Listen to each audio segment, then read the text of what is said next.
हमने के प्रवेश कर चुकल बन जा। अब बड़ी सुंदर समाज समाज निमन करे के कह जाला कि कोनो कार्यक्रम शांति रूप से शांति ढंग से सफल बनावल जात होके तो कहीं एमे दूर आई नहीं खे के बस सब शांति के दान नहीं देत। आ गौनिहार खातिर सबसे बड़ पूंजी है कि गौनिहार कहीं के आइल बा तो ओकरा सामने जे भी श्रोता बा शांति बना के हमनी के सहयोग करे। एकरा खातिर तहे दिल सर्वा सबके वंदन अभिनंदन करता नहीं जा। दुनिया में कहे जाला कि बिना हरि कृपा तीर्ण नहीं डोले, बिना हरि के कृपा के कुछ नहीं के हो सकत। लोग अपन भाग्य अपन तकदीर अपना हाथे बनावेला बिगाड़ेला। भगवान सबका के अर्दुआई एके बरोबर देले। ए जब यहाँ के हमनी के ओकरा के घटा लेनी जा। जैसे 1000 रुपया लेके परदेश में चल जाई अब वो पैसा से रउआ कोनो रोजगार करे 1000 से 2000 बना ली 3000 बना ली 4000 बना ली। अब मन होखे तो 1000 रुपया के रउआ दारू शराब पी ली कोठा पर जाके खर्चा कर दी रउआ ऊपर बा। तो 1000 रुपया के रौरा पूंजी में परिवर्तन करके लाख रुपया बनावत तनी कि घटावत तनी रौरा हाथ में बा। आ ना तो पंडित जी हाथ देखे ले ओहू आदमी के तकदीर होला जेकर भगवान बचपन से हाथ न खन देले ओकरो तो भाग्य होखिन। पंडित जी हाथ देख के कहले कि बाबुआ तारा भाग में लिखा बा कि तू दाले भात खइब। आ हम कहले कि करम ना कइल जाई तो दाल भात का बेरा पर सतुओ रुआ के ना मिली। महाराज जैसन करम कमाई करम मंगल भैया ओसन के रुआ मिले के बा। काहे कहता नहीं केहू केहू के पाँव में नहीं खे जूता कोई के कार पर घूमे कुत्ता। ये धरती पर लोग ऐसा करम कैले बा कि जाड़ा बरसात गर्मी असही घूमता ओकरा गोड़ में एगो जूता नहीं खे उ खलिए गोड़े घूमता। एक एगो कुकुर ऐसा करम कैले बड़े कुकुर ऐसा कुकुर करम ऐसा कैले बड़े कि डब शैम्पूल से नहाता रहे बढ़िया फॉर्च्यूनर गाड़ी में बैठता रहे बढ़िया बढ़िया मैडम जी लोग के गोदी में। आ न तो कोनो कोनो ऐसा कुकुर करम कैले बड़े कि काज परोज में जहाँ पतल फेंकाता उ जूठवा चाटे खाती मार भीड़ कैले बड़े कि जूठवा हम चाटी तो अपना करम कमाई के बात बा। रामचंद्र जी लंका पर विजय प्राप्त करके अयोध्या लौटल बानी अयोध्या लौटल बानी खुशी से राज मनावल जाता। पुनः राज अभिषेक राम जी के होता।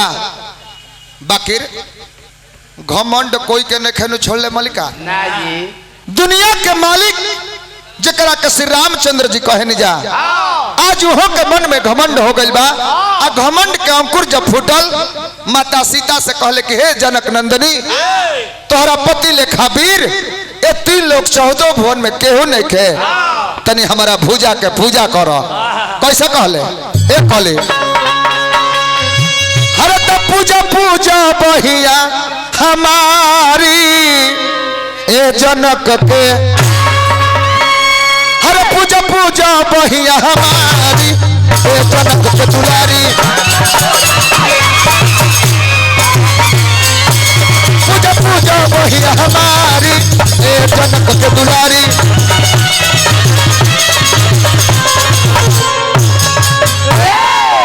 छनही में जाके मरनी हम लंका के रावणवा छनही में जाके मरनी हम लंका के रावणवा छनही में जाके मरनी हम लंका के रावणवा।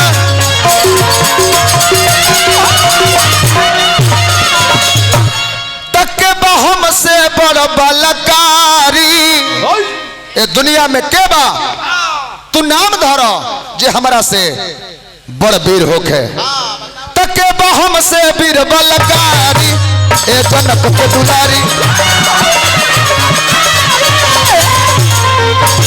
के बहम से वीर बलकारी ए जनक के दुलारी।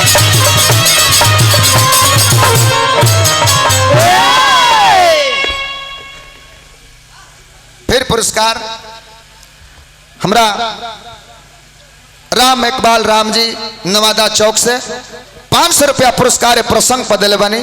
सादर स्वागत प्रणाम करम के बने भैया के प्रणाम करम खाली चिन्ह होले जाई तनी हमरा के राम इकबाल भैया के हम स्वागत करम अभिनंदन करम वंदन करम। ए मंगल भैया जब इतना बात सीता माता सुन ली कहली कि आय हाय हाय अरे सजनवा तहरा मन में गुमान कहिया से होखे लागल घमंड कहिया से होखे लागल समझाओ तारी। अरे गुमानवा के हो गुमानवा के गुमानवा के हो गुमानवा के अरे तेजा तेजा हो सजनवा गुमानवा के तेजा तेजा हो सजनवा गुमानवा के बसेला पतलवा में सहसरा बनवा एगो रावण के मार कोइला तो तारा गुमान हो गए। अभी ओसन का रावण कोई गो जियता रे अभी तो पतालपुरी में एगो सहस्त्रा बाहु नाम के रावण बा बसेला पतलवा में सहसरा बनवा ओ जब रावणवा के करब बधनवा ओकरा के जाके बध क कहबो तारा भुजा के हम पूजा करब मानी तनी हमारा बचनवा के मन तनी हमारा बचनवा के तेज तेज हो सजनवा गुमनवा तेज तेज हो सजनवा गुमनवा के। राम जी कहले के रे सीता हत चुकी काम तो हमार भगत हनुमान को दी है ओकरे के मारे खातिर हमारा जा के बा कहले कि हनुमान जा अब पतालपुरी में सहस्त्रा नाम के राक्षस बा ओकरे के मार के आ सीता जी के आके शुभ संदेश सुनावो। हनुमान जी चल दिले बबुआ हो अरे जो हो काली मैया अरे हो खा हमारा पोसहैया अनैया खे के लगाई दकिना तो लड़ाई लागल भारी है भाई अरे लड़ाई लागल भारी है भाई सहस्त्र बहु के मारे चल कपिराई लड़ाई लागल भारी है भाई सहसा बाहु के मारे चलले कपिराई हो लड़ाई लागल भारी है भाई।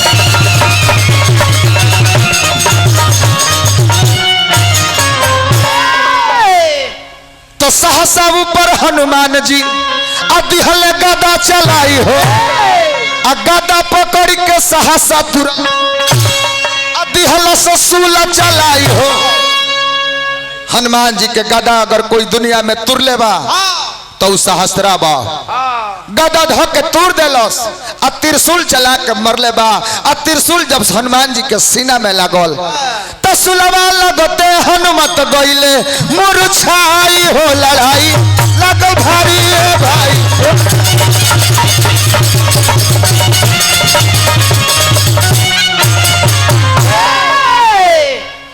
बाबूजी हनुमान जी मूर्छित हो जाता रहो जब बेबतिया के पता राम जी के लागल चारों भाई तमतमा के खड़ा हो गए अयोध्या के सेना साज के आ कहले कि चलो ए बड़ा सहस्त्रा बाहु के नामो निशान हमने के दूर में पतालपुरी के दुआरी पर आके दूत के भेजले जब भिखारी चाचा के वो गीत भाव लागेला मेन से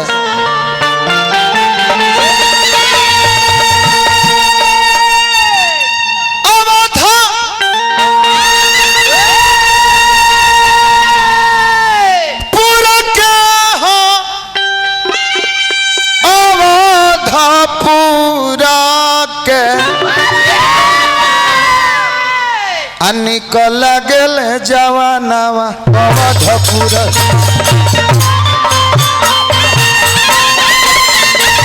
निकल गेले जवानवा अवधपुर के।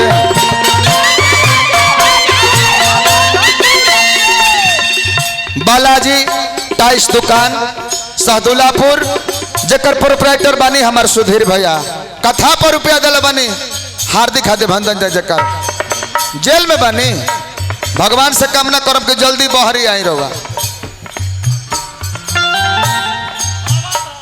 अवधपुर के हो, अवधपुर के, अवधपुर के।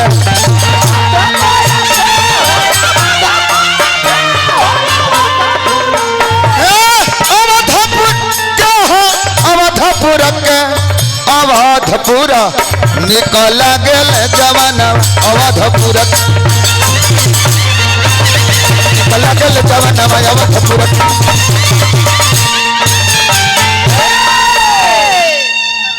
अजब लाल सिंह जी कमेटी के अध्यक्ष बानी सहदुल्लापुर के माध्यम से कथा पर रुपया मिलल, सादर स्वागत अभिनंदन करब जय जयकार करब। दुआरी पर जाके कहले के दूत जाके सहस्त्राबाहु से कह दो कि अयोध्या के राम लड़ाई करे खातिर तोरा दुआरी पर खड़ा बाड़े। जाके खबर जनावो कि बहरी आओ हमारा से लड़ाई करो, और ना तो सिलेंडर बोले। बहुत लमहर से रुपया देता नहीं कैसे ही हम। अरे कुर्सी बीच में रख ली, फाड़ के जाई। बरखा बता टपा भैया, टपा तो नहीं। हां जय का हट जा, मुड़ी हटावा भैया। दी भैया ओनिए गाई इनके ट्रांसपोर्ट कुणाल कुमार जी 8548 के मलिकार बानी, हमरा के पुरस्कार दिल बनी। हार्दिक हार्दिक अभिनंदन जय जयकार करम, वंदन करम, अभिनंदन करम। ए बबुआ सहस्त्राबाहु इतना बात सुन के बाहरी निकल गया। जय हो राजा राम की, जय हो अयोध्या धाम की। तुम सब सहस्त्राबाहु से लड़ने के लिए आए हो, आए हो, आए हो, आए हो, आए हो, आए हो। जाओ जाओ जाओ जाओ जाओ जाओ जाओ। अभी थोड़ा दूध पीने का प्रयास करो, शरीर में थोड़ा जान आ जाए तो फिर मैं से लड़े आना। कैसा कहला कि हंस हंस के नगरिया तू देख बबुआ, हंस हंस के नगरिया तू देख बबुआ, हंस हंस के नगरिया तू देख बबुआ। बड़ी दूर दूर से लोग आते हैं करने लड़ाई,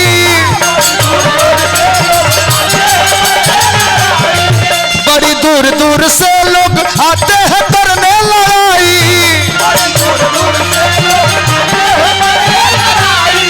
प्रीत प्रेम तोड़ के क्यों आए हो तुम चारों भाई, मेरा क्या होगा होगा सो होगा,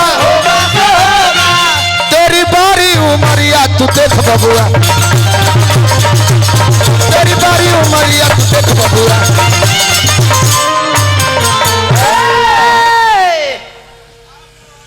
सहस्त्राबाहु कहलस कि हमार का होई, आगे नाथ ना पीछे पागा हा। अकेले बानी जिया तनी अकेले, मुबो करम अकेले, बाकी तोहन लो चार भाई उतारा के आइल बड़ो। टपा टपा में आ उठ जा दी 8548 के मलिकार कुणाल कुमार जी एम के ट्रांसपोर्ट के मलिकार बानी, फिर पुरस्कार दल बानी। सादर स्वागत अभिनंदन करम, वंदन करम। हाय देखी तो सुमन यादव जी ठेकेदार महोदय पुनः पुरस्कार दल बानी, सादर स्वागत अभिनंदन वंदन बा। ए बाबुआ राम जी कहले के रे कायर, रे कायर इन बातों का नरम सुभा नहीं पाता है, रण में बातें करने वाला कायर भयभीत कहलाता है। लड़ाई करो बतियावा मत। शास्त्रा बाबू कलश के हम कैसे लड़ाई करी, हमारा मोह लागता। एक झापड़ के मुआर नहीं खसता नहीं के चारों में से कौन हो एक झापड़ लागी पेटकुनिए पर जे बस आया कोई लसा लड़ाई करे चारों गलन के कहा था। शास्त्रा बाहु कहले का कहलस कहलस कि अरे बहक बहक जो बोले हमसे वो हमसे बच के ना जाए, ऐसा तीर मारो कि पुनर्जन्म हो जाए। ए बबुआ सुनला धनुहिया वाला हमारा महल में जन कर हाला, न तो ऐसा करूं कमाल सीधी हो जाए सबकी चाल। ओ छोरा सरजू किनारे वाला, सरजू किनारे वाला। लड़ाई होखे लागल बाबूजी। रामचंद्र जी चारों भाई बाण मारस आ सहस्त्रा बाहु बाणवा के धो के तूर देवे। कुछ करे बाणवा धो के उनकोनी लोग के मारे लागे, शरीर में बाण लागे, धरती पर खून गिरे। एक बूंद खून से 1000 गो सहस्त्रा बाहु प्रगट हो जास। अब धीरे धीरे राम जी के सेना कम होखे लागल आ सहस्त्रा बाहु के सेना बढ़े लागल। वो खूनवे से 1000 बढ़त जास। एक बूंद गिरे आ 1000 हो जास। अब 1000 के बाण लागे तो वो से 1000 और हो जास। अब परेशान होकर रामचंद्र जी के हार के मुंह देखे के पड़ल आ हार गईले। पीछे पड़ी पैर घुमा के चल दिले तो दुनिया के कोनो मेहरारू के अपना पति परमेश्वर के हार बर्दाश्त ना होके माता सीता ये खबर के जनली खिसी शरीरिया अपन करिया क लेली। अपना जोग विद्या से पहुंचली कहवा ब्रह्मा के लगे। अब ब्रह्मा से जाके कहली कि हे ब्रह्म देवता तू तो भाग्य के रचयिता हवो, जीवन मृत्यु तोहरे हाथ में बा, तू ही अपना कलम से लिखे लो। तो ये बतावो कि जौन हमारा पति के हरौले बा उ मुई के तरी तारा डेयरी में होई नु तो हमरा के बताओ। अरे बताई दो, अरे बताई दो भेदावा ए ब्रह्म देवा, बताई दो भेदावा ए ब्रह्म देवा। कैसे के मोरी हो पपिया मुदैया, कैसे के मोरी हो पपिया मुदैया, जकरा से हारल बाण मोर सैया, जकरा से हारल बाण मोर सैया। बताई दो, बताई दो, बताई दो भेदावा ए ब्रह्म, बताई दो भेदावा ए ब्रह्म देवा। ब्रह्मा जी कहले कि हे सीते ओ दुश्मन के मारे के मात्र एक ही उपाय बा। उपाय कौन बा? ओकर खून धरती पर अगर ना गिरे दिहल जाए तबे ओकर वध निश्चित बा। अगर ओकर खून धरती पर गिरत रहे तो दुनिया में केहू ओकरा के मार नहीं कर सकत। सीता जब तना बात सुन ली ओ जब सीता माता काली के रूप बनौले बाड़ी, एक हाथ में खपड़ आ एक हाथ में तलवार खड़क लेके आ चल देले बाड़ी रास्ता में जे जे भेटाता। अब उनका चिन्हात नहीं कि अपन के है दुश्मन के है।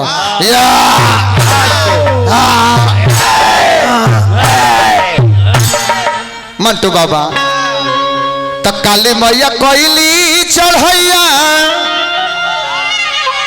अरे काली मैया कोयली चढ़ैया तो देख मुए लगले मुदैया।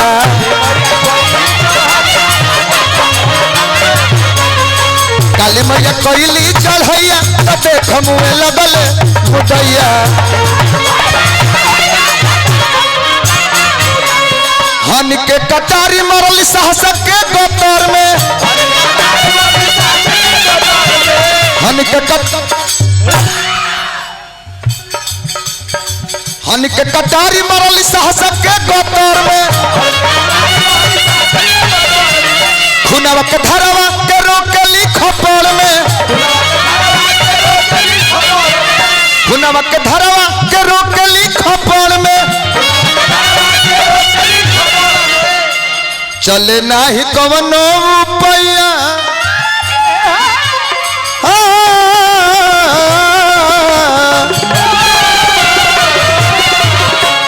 चले नाही कवनो रुपया त देख मुए लगले मुदैया चले नाही कवनो रुपया त देख मुए लगले मुदैया प्रॉपर्टी डीलर बानी हमार उपेंद्र भैया आप बहुत बहुत रुपया पुरस्कार देनी सादर स्वागत अभिनंदन बंदन करब। अब काली मैया सहस्त्रा बाहु के गर्दन के काट दिली आ खपड़ में खून रोक के लगली पिए आ जब खून ना धरती पर गिरल तो फिर सहस्त्रा बाहु के जन्म लेवे के कोनो सवाले पैदा न के हो आ खून इतना कपार पर सवार हो गई काली मैया के कि बाप हो बाप बुझाइल कि दुनिया के खत्म कर दी है।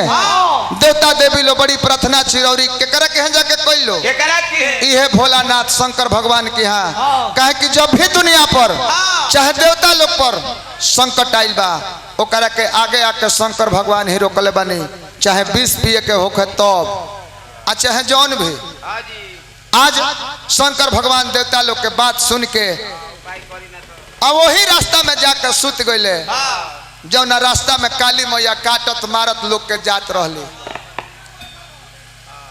जातारी आ जब छाती पर लात भोलानाथ के पड़ल काली मैया हतहक जीभ निकाल के आ पीछे मुड़ल बाड़ी का है कैलेंडर में वो सब देखले हो खब शंकर भगवान सुता बने छाती पर लात पड़ल बा आ काली मैया हतहक जीभ कर ले बड़ी एकरा पीछे कारण बा का है कि राम जी के विष्णु भगवान के अवतार है रामचंद्र जी आ शंकर भगवान बड़ भाई मानी ले केकरा के विष्णु जी के आ विष्णु जी बड़ भाई मानी ले केकरा के शंकर जी के तो ये नाते भव या भसुर के नाता बा दोनों जना में केहू में बड़ छोट हमनी के नहीं खा औकात कह देवे के दुनिया के मालिक दोनों जना अपना में बड़े कहेला लोग कि रउआ हमार बड़ भाई है तो विष्णु भगवान कहले कि रउआ हमार बड़ भाई है ए नाते भव या भसुर के नाता बा जब देखली कि भसुर के छाती पर लात पड़ गई